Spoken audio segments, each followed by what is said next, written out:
June 1944. The Second World War had reached a critical moment. The only way to stop Hitler in his tracks and to reclaim lost territory was to launch the largest seaborne invasion in history, the moment that became known as D-Day.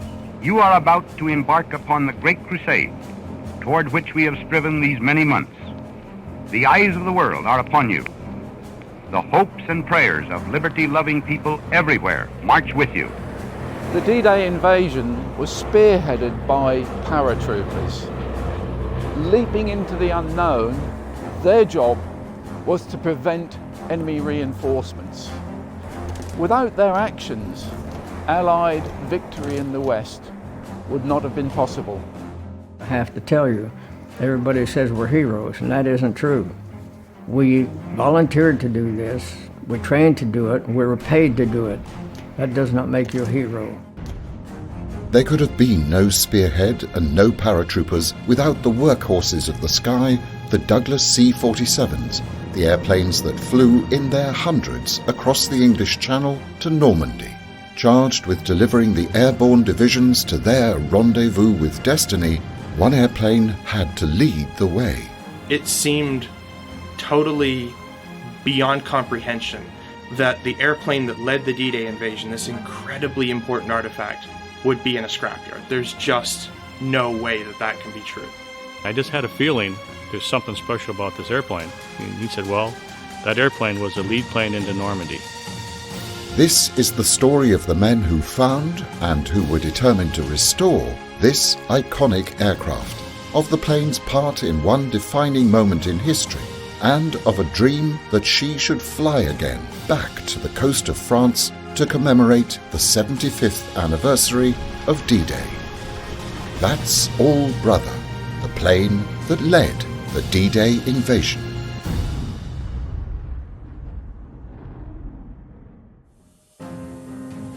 Continuing the story of That's All Brother from her discovery and early stage restoration to the success of her first flight. She was installed at her new home at Centex. Dedicated teams completed her interior fittings and exterior paintwork, including the faithful reproduction of her nose art. Relatives of the former crew and paratroopers took part in an emotional relaunch at Oshkosh Air Show.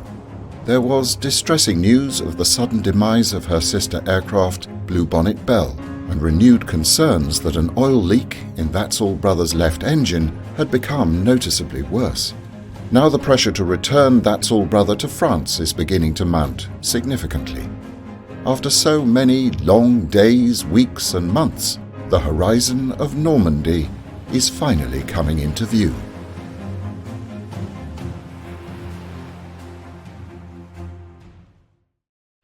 As the work on That's All Brother's stricken engine continues, the CAF are reminded that such occurrences were not uncommon during wartime. Many new C-47s had similar engine problems before they reached the combat theatre. Pathfinder pilot David Hamilton recalls one such event in North Africa. Going overseas, we flew the southern route, and I came up and lost an engine trying to get through the pass in Marrakesh. So I went to Agadir on the coast of Morocco, figuring, oh, they'll send an engine down when we notify them from the air material up at Casablanca. Homestead Field, Florida, they sent the engine. It took me 10 days to get to me. My crew chief, my radio operator, my co-pilot and I, and two guys from the PBY Naval School, because same engine in the PBY. We changed the engine, got it to work fine. I eventually got in, checked into Casablanca to air material because I had to have it cleared. And Bob Hoover was the captain, clearance officer. And he said, is the airplane flying fine? I said, yes, just going great, no problem. He said, sign here, boom, have a good trip. I think that's an interesting thing.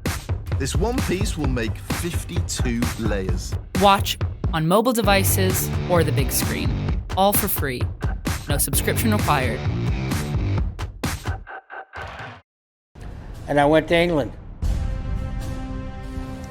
The engine suppliers and the team at Basler had been hard at work. To everyone's great relief, the engine repair was completed successfully, and once again, the Pratt & Whitney power plant was reunited with That's All Brother. The process requires great patience as well as skill. The team take all the time required to carefully position and reattach the repaired engine. It is vital to keep to the schedule and to ensure the success of her mission that this all goes according to plan.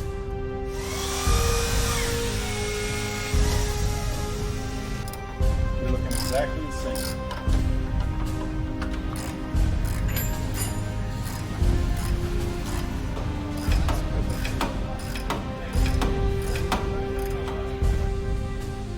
Central to the events that led up to D-Day and to events marking the 75th anniversary, Greenham Common stands as witness to all that went before.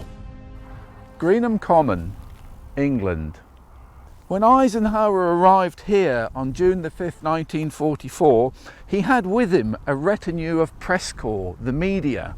He had made a famous uplifting speech for the morale of the men. But Eisenhower had the weight of the world on his shoulders, and he knew beyond that morale-boosting speech, everything might fail. In the event of it going disastrously wrong, Eisenhower had prepared a letter to be issued accepting full responsibility for the failure of D-Day. Happily, that version of history did not happen.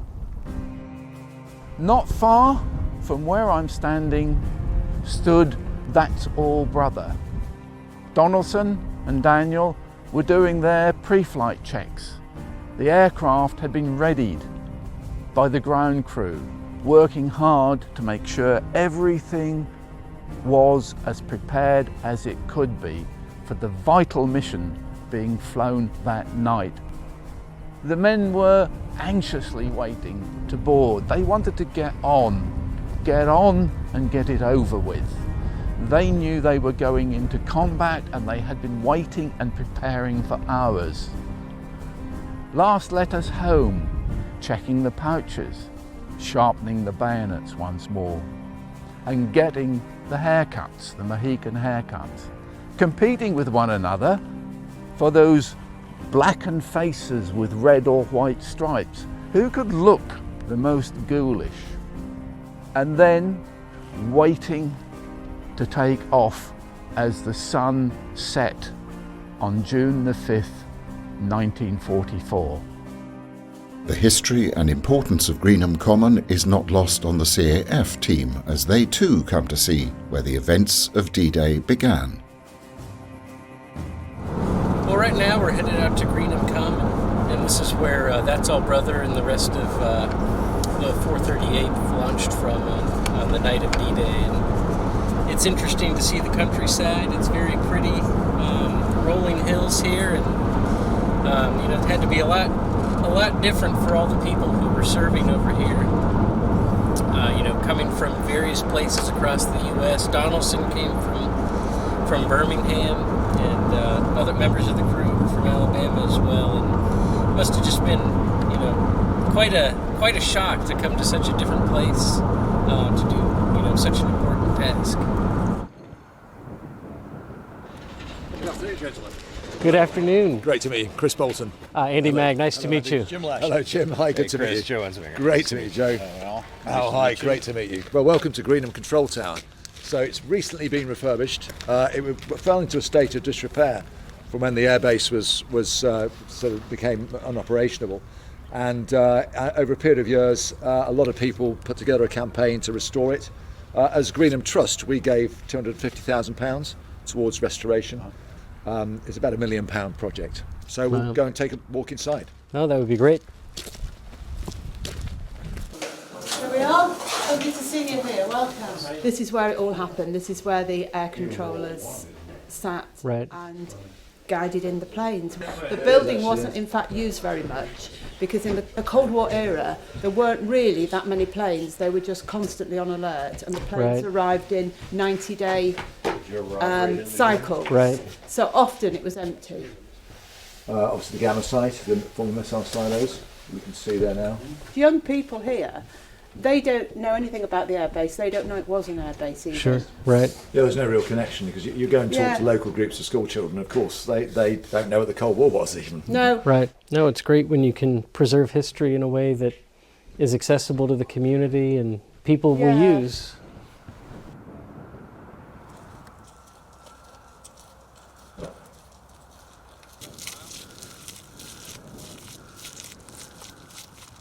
Well, we're out on Greenham Common. We're kind of walking toward the runways, and this used to be a SAC base, but before it was that, it was a base that was used by the U.S. Army Air Corps in 1944. And so we're going to kind of walk to the middle here, where there's a little pad of concrete from the old concrete runway. Yep. But where that lies is also where the grass runways intersected. There were 3 runways here in 1944. So we're just going to go take a look at it and see what it looks like. Well, it's neat to think that, almost 75 years ago, the plane we operate today is, took off right from here and to, go off to such an important mission. And not only that's all brother, but how many other C-47s left here that same morning? Yeah, it was at least 50 took off from this base, and they actually took off from many different bases and then formed up a little ways away from here. But all told, it was over 800 C-47s involved in the main paratroop drop.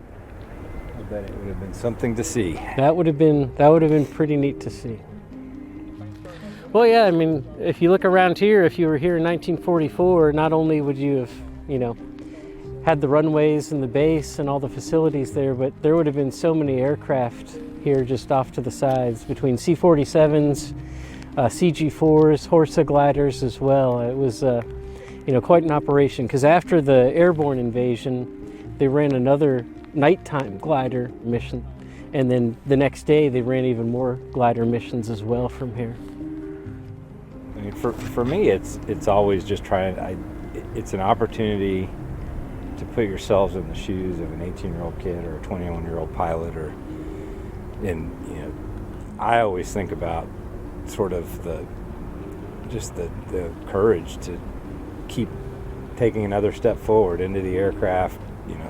That had to be a pretty big thing for them. And so every time I'm at one of these places, it kind of brings you a little closer to that, and you realize, wow, that was a huge thing that those soldiers did for us. And what we get to do is a luxury, and what they did was a necessity, and it was a very risky business, and many aircraft were lost and many lives were lost on D-Day.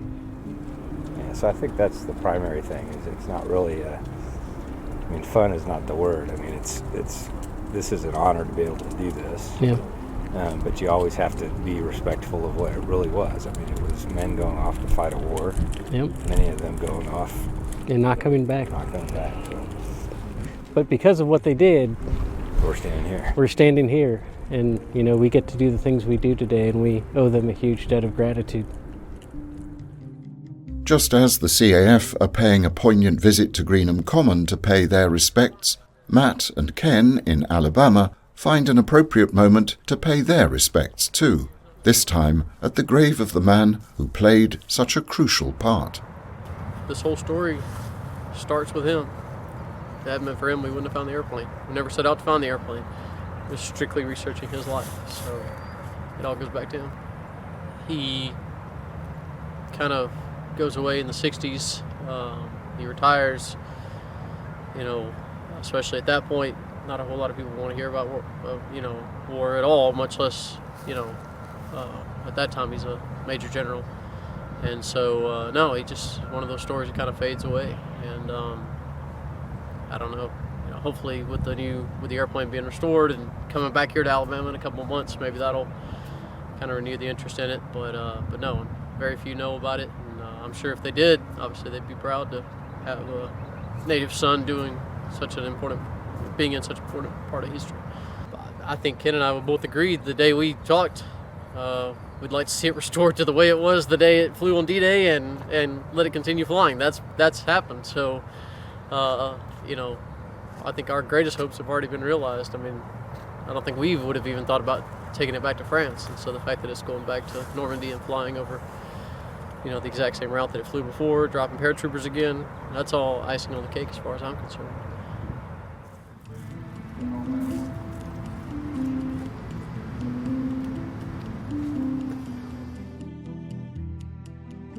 The CAF have returned home with a heightened sense of their mission. As we learned before, the trip across the Atlantic cannot be undertaken without a significant number of spares. Not least of these is a minimum of one backup engine. What we've had arrive here is a spare engine for our C-47, an 1830-92 that's been overhauled. And that'll get us through any problems that we've got of any engines.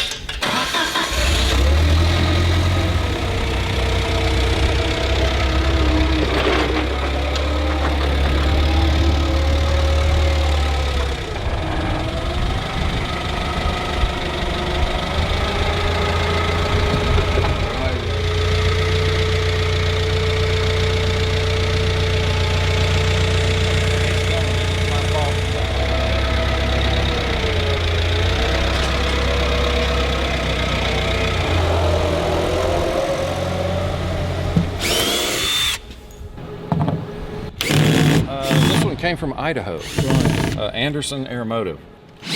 I've got to take a look and make sure that everything looks like it's undamaged and everything's there. So let's take a look and see what they sent us.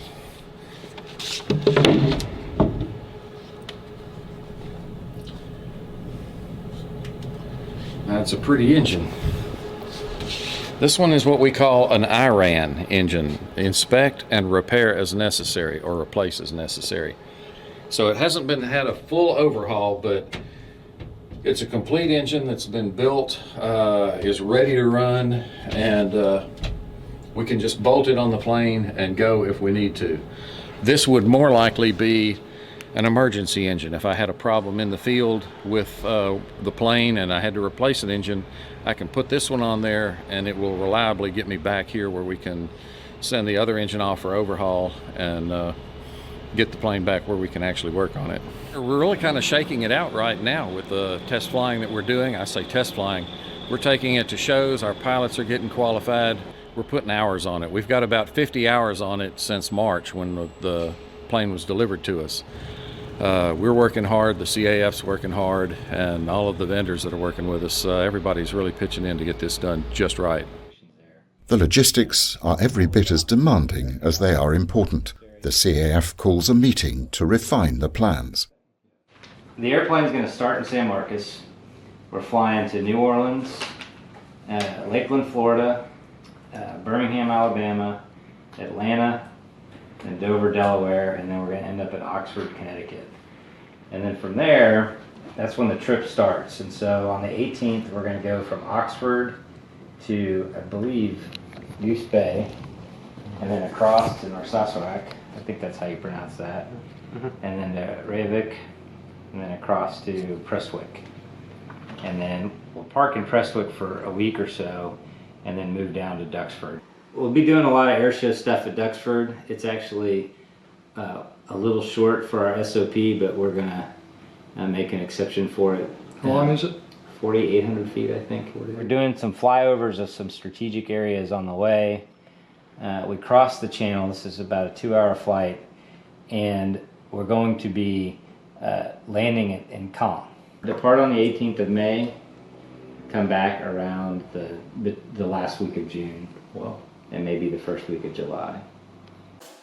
All the while in wartime France, the resistance had been on standby for many weeks, awaiting word of the forthcoming invasion. At last, D-Day was imminent. The resistance were working with the Allies.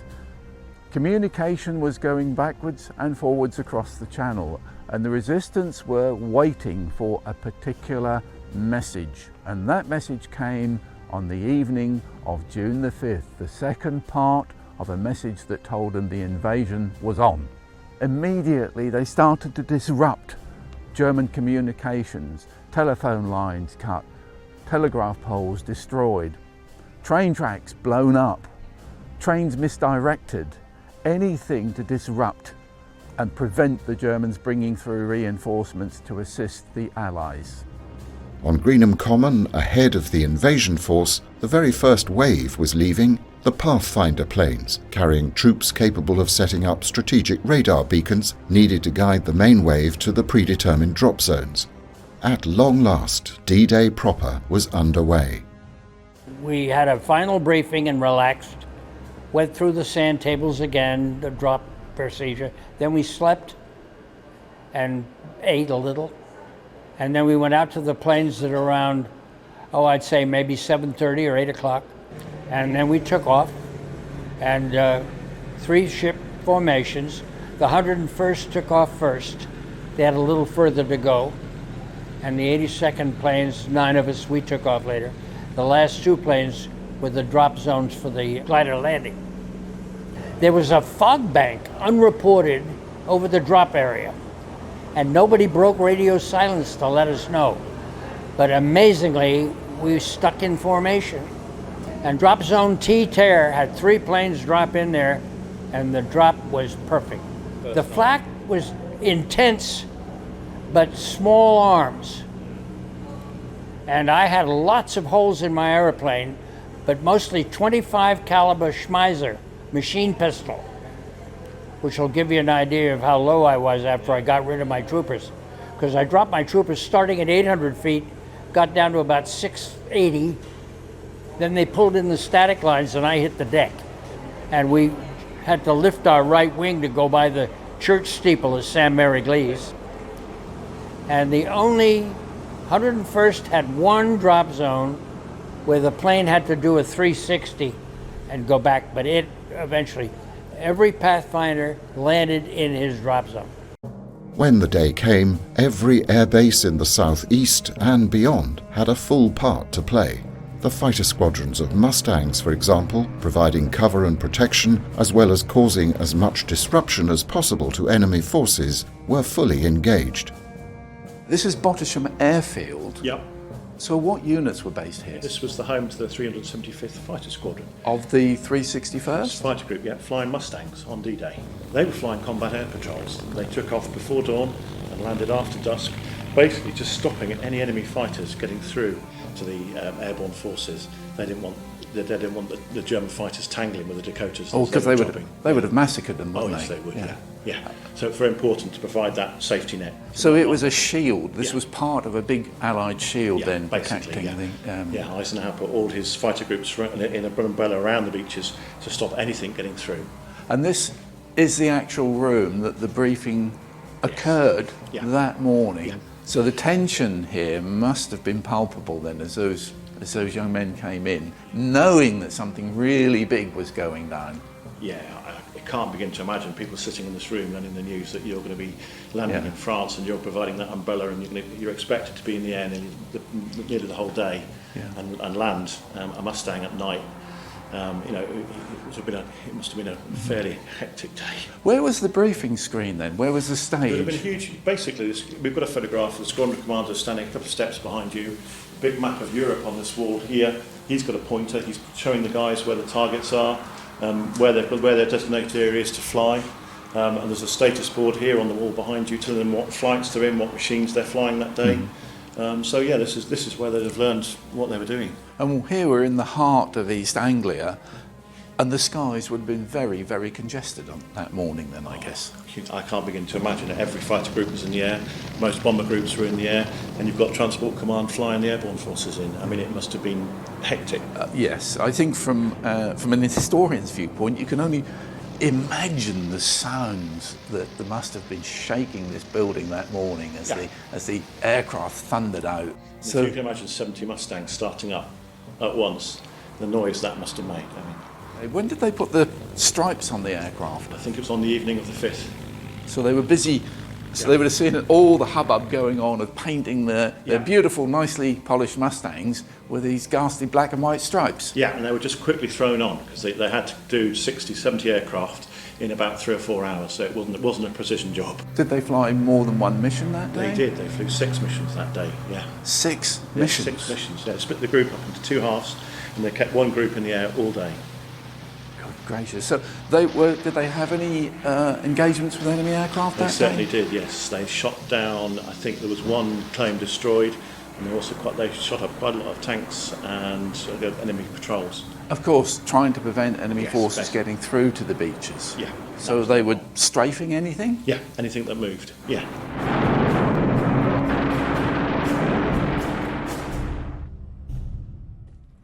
In the closing minutes of June the 5th, the first wave of C-47s with the paratroopers aboard, led by That's All Brother and Donaldson, took off en route to Normandy. By now, though, the enemy forces were on full alert, and their passage over was anything but smooth. Going across, it was, you could look down and see all those ships down there, and you realized that this was the largest armada of ships that anybody has ever seen. People have asked me if we were afraid.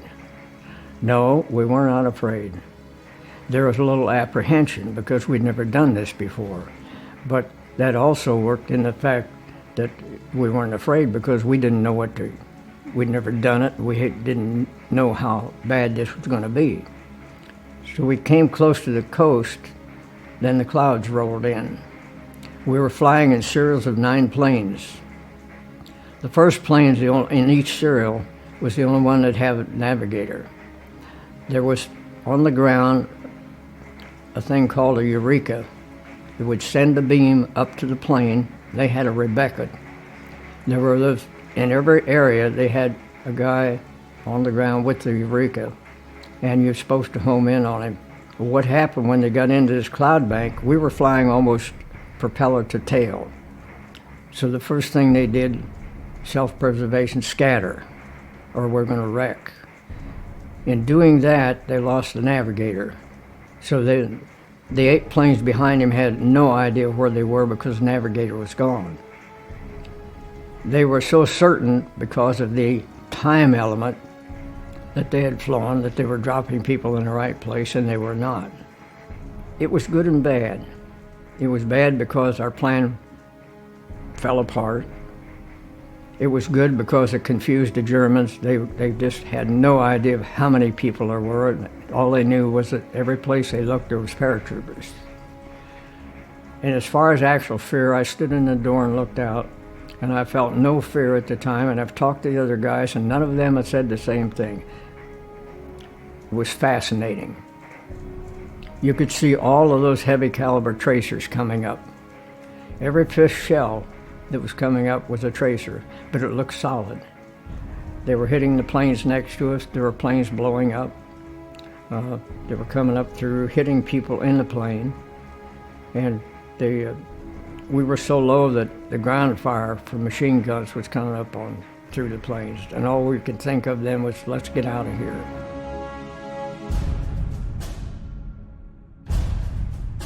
Despite the thickening fog banks and the associated challenges for the rudimentary radar, Donaldson found his way to the drop zone.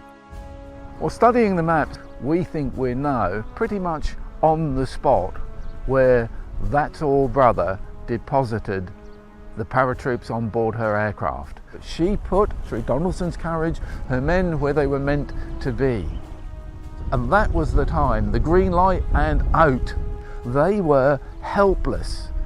They feared as they leapt out of the aircraft and descended from the skies here that they would be machine gunned, and many were.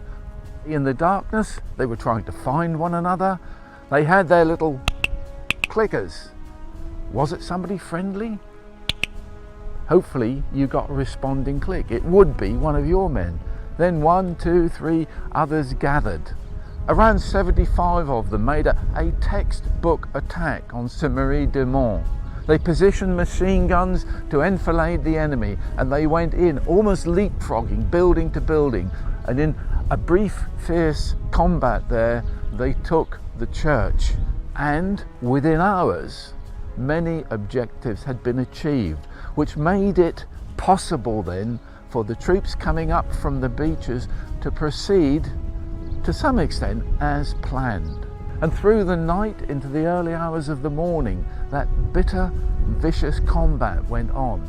But slowly but surely, the Americans gained the upper hand.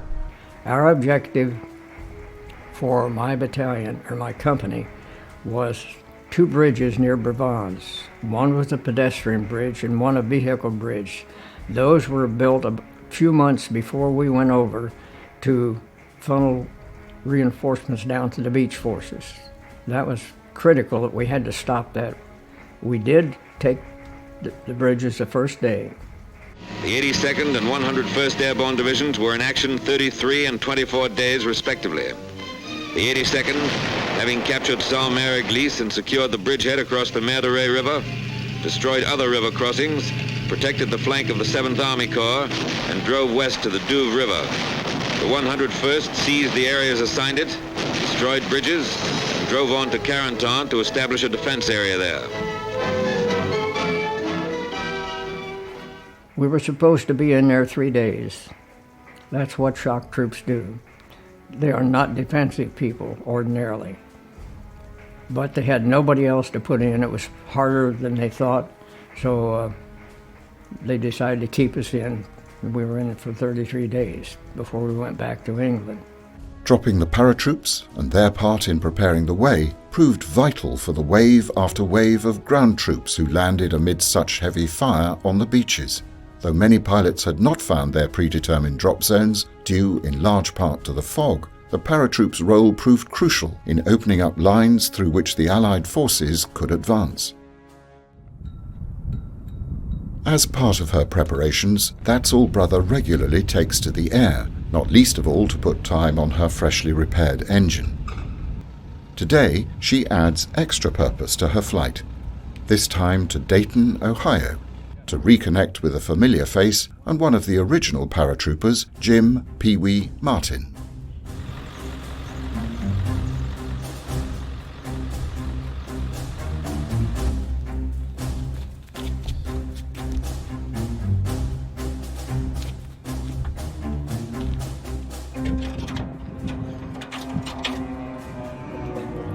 Have a good flight. Take care. Thank you.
Today we are flying That's All Brother up to Dayton, Ohio to meet with Pee Wee Martin.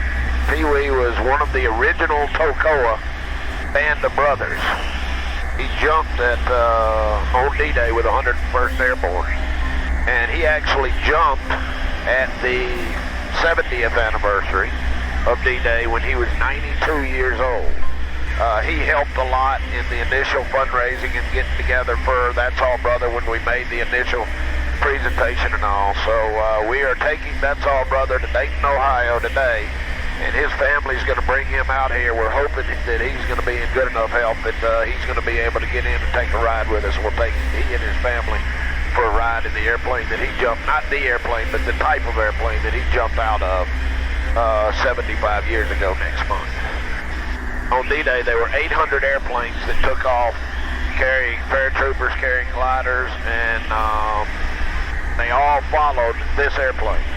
There are a lot of warbirds out there that are painted up like famous airplanes, but they're not really the airplane. This is the airframe that was that led everything at D-Day. This trip we're on today really provides us with a great opportunity to take the airplane on some very long legs, and we can validate our fuel burns and our oil consumption. And there's been a lot of things that have come up on this trip that have just been good pointers. And it's a little chilly today, so we're getting a little experience with how the airplane operates in the cold. Because, you know, in about 6 weeks, we're going to launch out to go across the North Atlantic on the same blue spruce routes that C-47s flew to Europe by the thousands in World War II.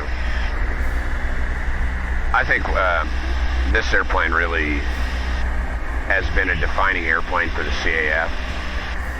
You know, we've got 170 airplanes scattered all across the country. And, you know, most of our airplanes have never went overseas and don't have a lot of historical provenance. This airplane, hands down, is the most historically significant airplane that we have in the CAF fleet. And because of its historical significance, it allowed us the opportunity to raise money in a much more effective way than we typically are able to do. That allowed us to bring this airplane up to an incredibly high standard in terms of restoration. So I really think that's something new and really exciting for the CAF. On the approach to Dayton, it is clear that the weather is worsening.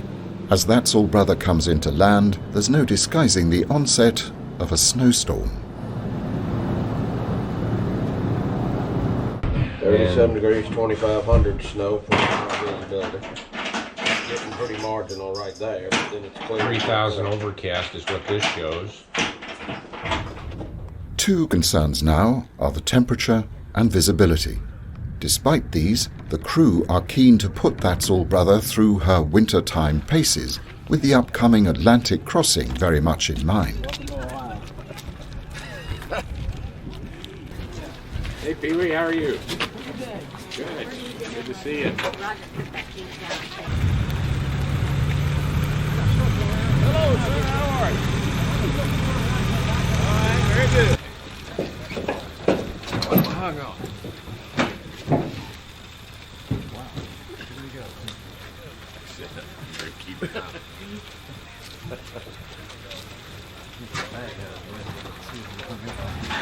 What do you think?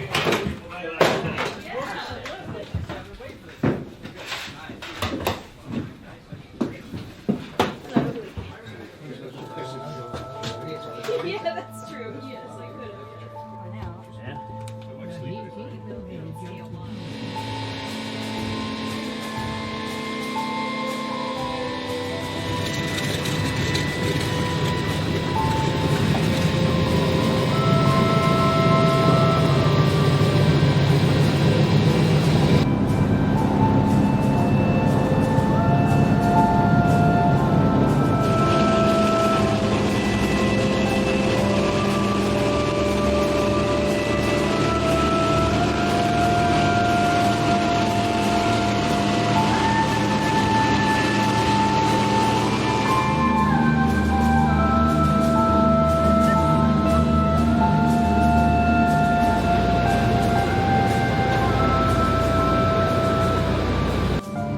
After a short but emotional flight, That's All Brother returns to the airfield and, with visibility mercifully improved, lands safely.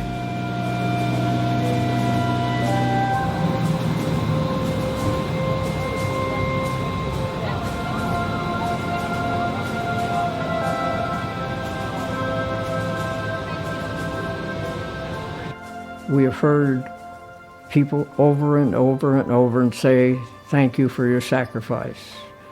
I have never considered my service a sacrifice. I have always considered it an honor and a privilege to have been a part of history.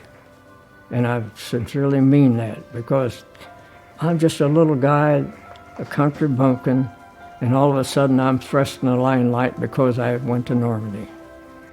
See, and what's important now about all of this restoration and what you are doing right now is that we're going to be gone, and you're going to be the last people to have talked to somebody that's actually been there, and you're going to preserve that. You think about that. There is no glory in combat, believe me. There's no glory. There is afterwards, but not while you're doing it. I'm not usually emotional, but I'm emotional today. Bring whatever looks good. Okay. Thank you. And I thank all of you people for what you've done for me. Well, thank you. Jim clearly cherished his brief flight, although he had originally jumped from a different C-47. That's All Brother, though, has plenty of stories of her own. Dads, uncles, grandfathers, the men that flew this airplane had touched people's lives. The photos were still out there, the family albums, the archives, the information, and stories like Chappie Hall and his role as Jumping Jesus, this airborne paratrooper chaplain who jumped with the men. He had been noticing that paratroopers weren't attending his masses and his services, and he figured out that it was because there was a reticence to visit his services because he himself wasn't a jumper. So he decided to go and receive jump training, and he noted that there was a massive increase in the number of men who came to his services and his masses after he came back with his jump wings. Now, Hall was interesting not only for the fact that he went and became jump qualified as a chaplain, which at that time wasn't required, but that he chose to accompany the men to Normandy on the D-Day mission.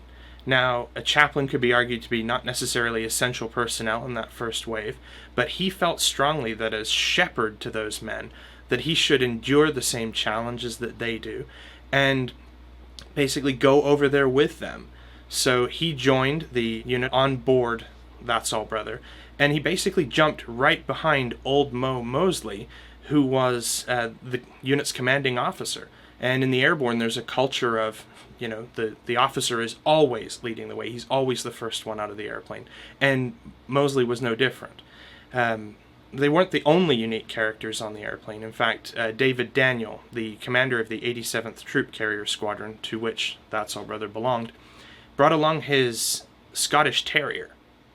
Now, we had this sort of obscure reference to there being a Scottish Terrier on board the airplane, sat upon a stack of flak jackets from the memoirs of Chappie Hall.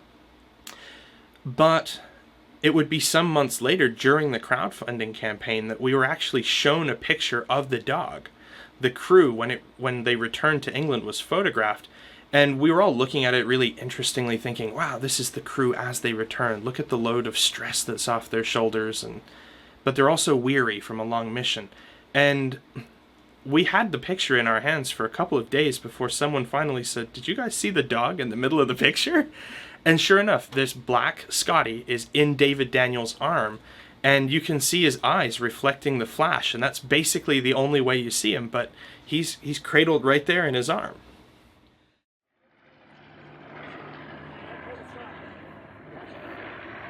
Wings over Dallas. The airshow provides the final opportunity to run a full dress rehearsal for the That's All Brother crew and paratroopers. Full period uniforms, round chutes, and perfect flying conditions. With luck, exactly what they will find when jumping in France in June.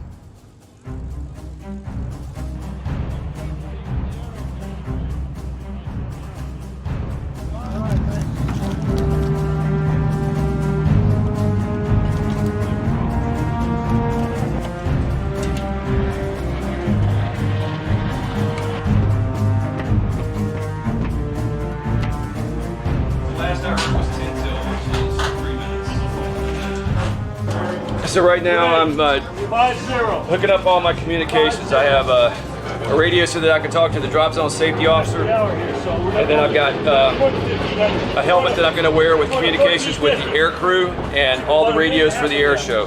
So I've got to get myself wired up to be ready for the communications. I'm also going to be making sure that my safety hookup is secure. In this case today, I'm wearing a parachute rig instead of just a safety harness. So if there's a problem, I'll be able to go out the aircraft by parachute instead of having to stay with the airplane.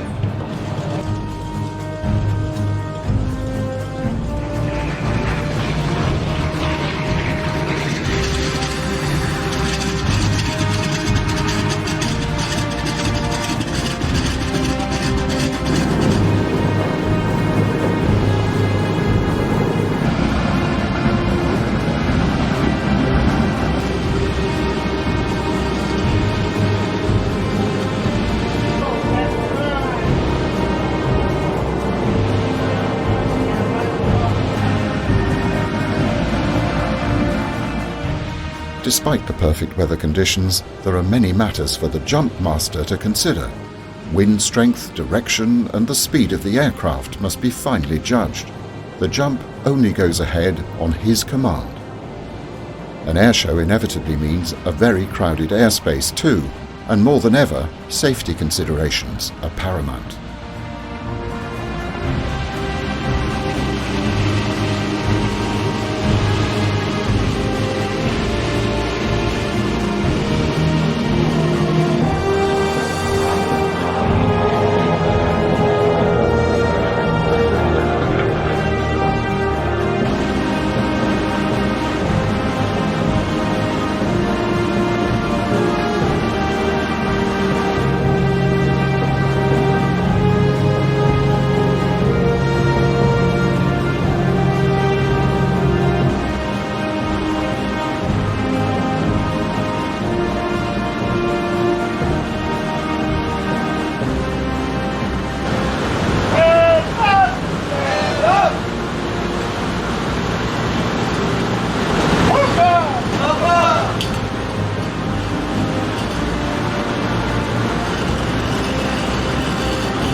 When you stumble into a story as big as That's All Brother, as the airplane that led the invasion having gone missing and been found, that airplane is fundamentally important. The D-Day narrative, the experience of the men who fought in that battle, and the importance of this relic are connected with what it means to be an American. These airplanes represent, or specifically this airplane, represents an incredible piece of the cultural commonwealth of America.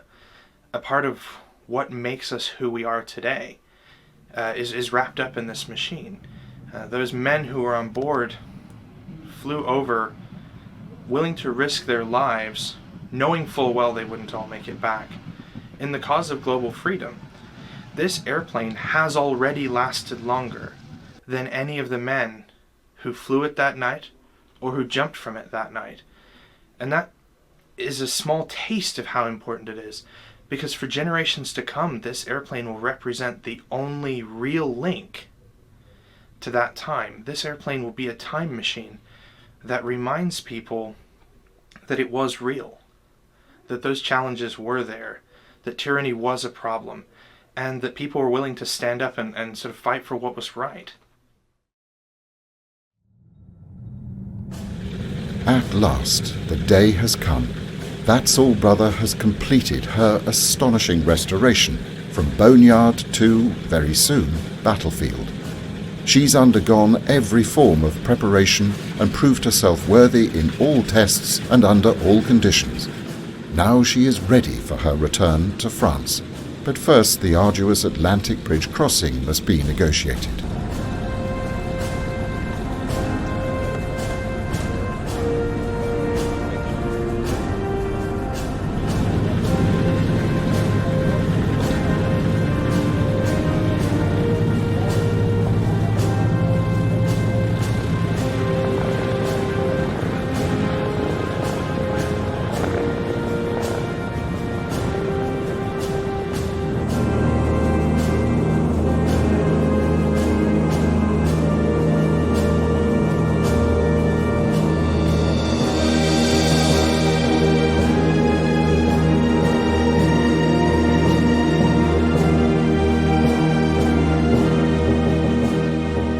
Every journey begins with a single step. For That's All Brother, en route to France, that means a trip from Texas to New Orleans. She will have to visit 5 other states before leaving US airspace, before realizing the dreams of the CAF and all those who have brought her this far, before revisiting her defining moment. 75 years on, and counting.